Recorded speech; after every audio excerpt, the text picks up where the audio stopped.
Hello and welcome to another Raggy's Beers, Wines and Spirits review.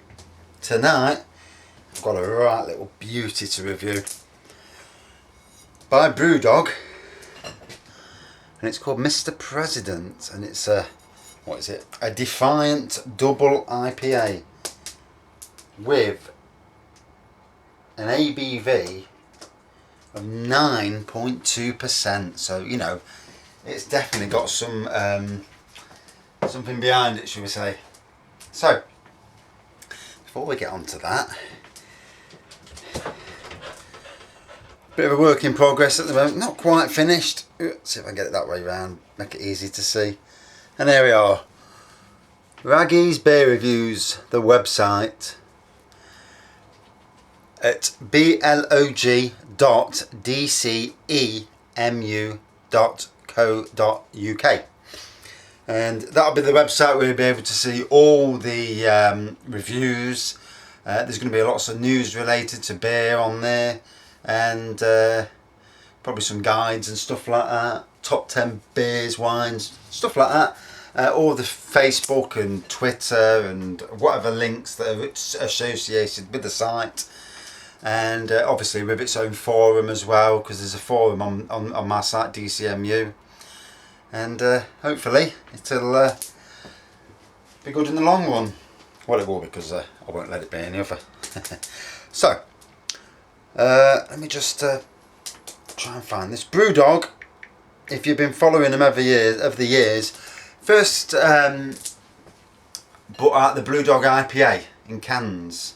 I remember it in Sainsbury's, and the buyer, whoever bought it, must have been gutted, because in Sainsbury's at that time it just did not sell, not at all. In fact, it got to the stage where we had 6 packs of 4 that had all gone out of date, and it all got reduced down, and ka-ching, I had them. I think it was £1 for a pack of 4 cans.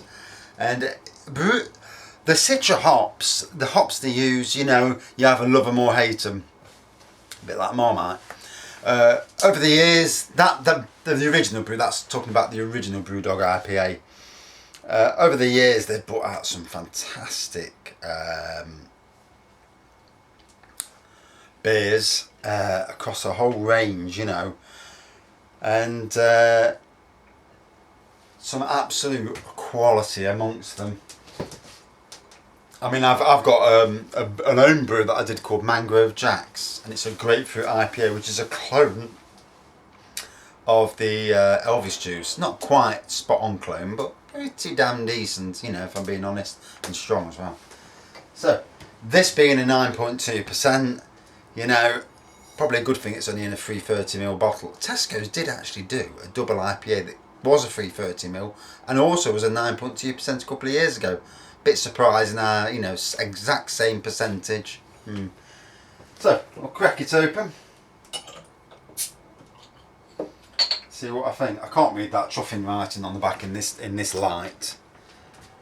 I'm sure my eyes are getting worse, but I can see from distance. I can see 100% perfect. So for a beer so strong, you'd think it would be darker, but oh, lovely smell to it. And there it is. Good head on it. Gentle lacing, not a massive amount of lacing on it. Nice amber colour. Oh, really hoppy and floral smell to it.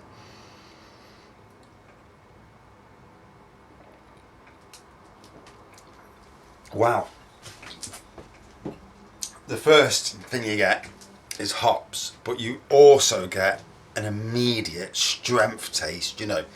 Drinking it, it's like a barley wine. Really, really strong.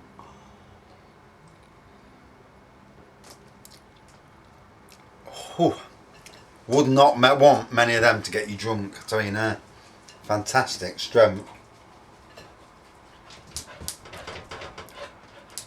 Wow, bloody hell, wow. So, whew.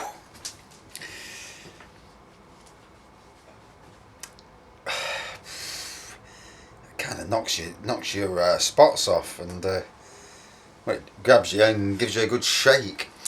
So 3.97 out of 5. That's a very high score for an aggregated website from 35 ratings. Charlie, sit down. Try and get a good review. 4.06 out of 5, so not too bad a review. 330ml bottle, best before, yeah, bleh. The label calls it a Defiant Double IPA, though I suspect this is just a rebranded variant of Hardcore. That I don't know.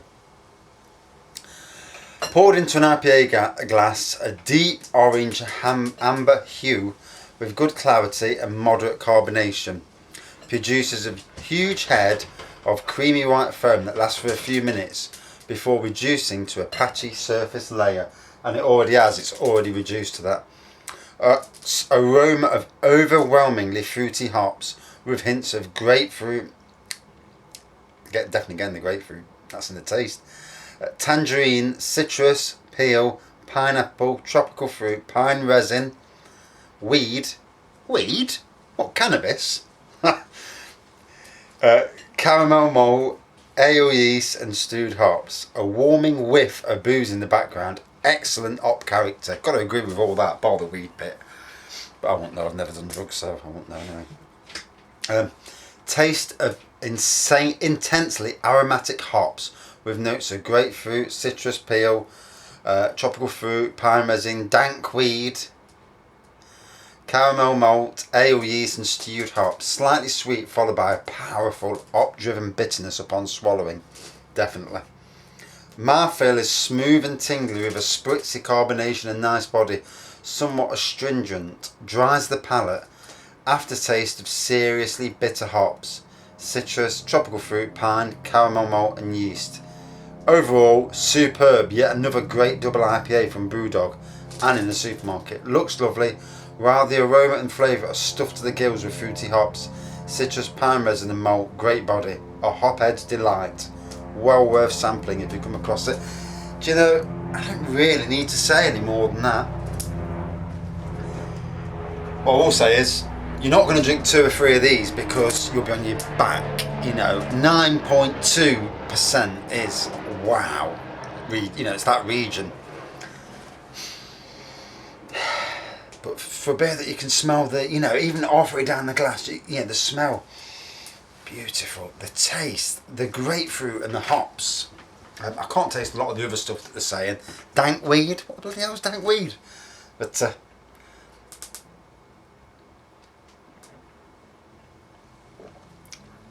got to say though, wow. The taste that comes through. And you know, you start going through that list of what that reviewer said, and you start picking out what he said, and it's damn right, you know, most of that stuff is there. But the hops mixed with the actual strength, you know, 9.2%, really, really nice.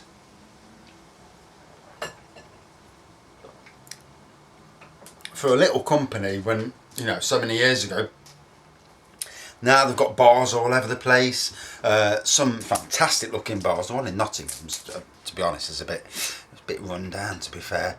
Great when you walk in, you know, you've got all the ales there. Mostly in 330ml, but they serve them in. Prices, a little bit on the steep side, I think, personally. But that's because I'm a tight get, so I don't really want to be paying £5 for a pint. But, saying that, it's all about the taste, all about the smell. I mean, look at that. Colour's beautiful. Still got a head on it, you know, even though it's not much of a head. A bit sporadic in the middle. But the taste, oh my god.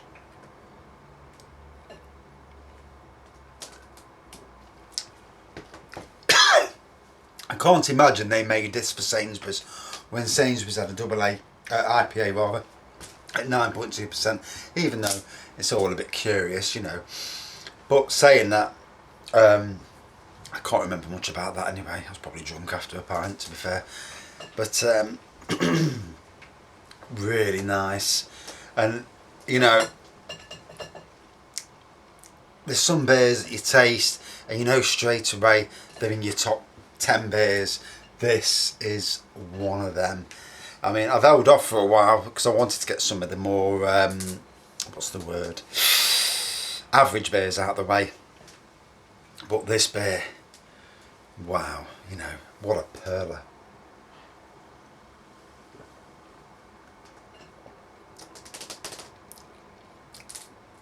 For me, Brewdog, you know, you see the adverts, watch them over the years, you know, as a beer fan, not just an actual, you know, someone who drinks and wants to get drunk, but someone who appreciates the flavours and, you know, all that. So impressed with what they've done from such a small company, and with crowdfunding and be part of Brewdog. They have built a substantial company that's gone over, you know, into America, and America need. If any Americans are watching, please comment. But as America needs our beers over there, real ales over there, because you go into their supermarkets in the likes of Walmart, you walk around, there's about 30 versions of Budweiser, and you're thinking, what's all these Budweisers? And it's not that great a selection. Their spirit selection is fantastic, man. But anyway, back to the beers. What they have got is like the likes of Blue Moon. You walk in, and I bought, last time I went, 2013. I want to go back. But anyway, their Blue Moon selection was unbelievable. I think it was 9 different bottles I got. Absolutely bang on there was. So, you know, and they've gone over there to break that market, and it's good for everyone, because if Brewdog can break into that market and convert the Americans into, I was going to say Yanks, into real ales and get it over there, then we can start doing it around the world, because, you know, it's not just Britain who makes good beers, but it seems like real ales in this island, you know, is a place where we dominate. We have got beers that should be everywhere in the world. You go to Spain, I've been to Spain on holiday, and, you know, all they had was a they didn't really have any proper real ales, and that's something where we've got to show them our culture, get them drinking something a bit different, like with their wines. I mean, their Spanish wines are amazing. You know, American, it's more about the lager beers rather than proper beers, and you know, we've got to get over there. But anyway, back on subject. Mr. President, oh yeah, it ain't no Trump either. Hey, that's for later when I've had too many. But I need some hush money. But anyway, back on course. This beer, damn near perfection. Ooh, it's not quite my top beer. That's reserved for another beer. But it's damn close. In fact, it's that close. It's a 4.75 out of 5. Absolutely spot on. And if only the bottle was bigger, because that went down too easy. You know, when it's nasty, it takes you bloody ages to drink it. I remember the first time I drank red wine, I drank this glass. It took 3 hours to drink a glass, and I didn't like it, and I gave it to the father-in-law in the end, and I think he binned it. But, yeah, spot on the money. Oh. Even with all that strength, it's not a, you drink it and it's like, oh, you know, it's a, just, you know, wallowing in that flavour. Lovely. Thanks for watching. See you soon.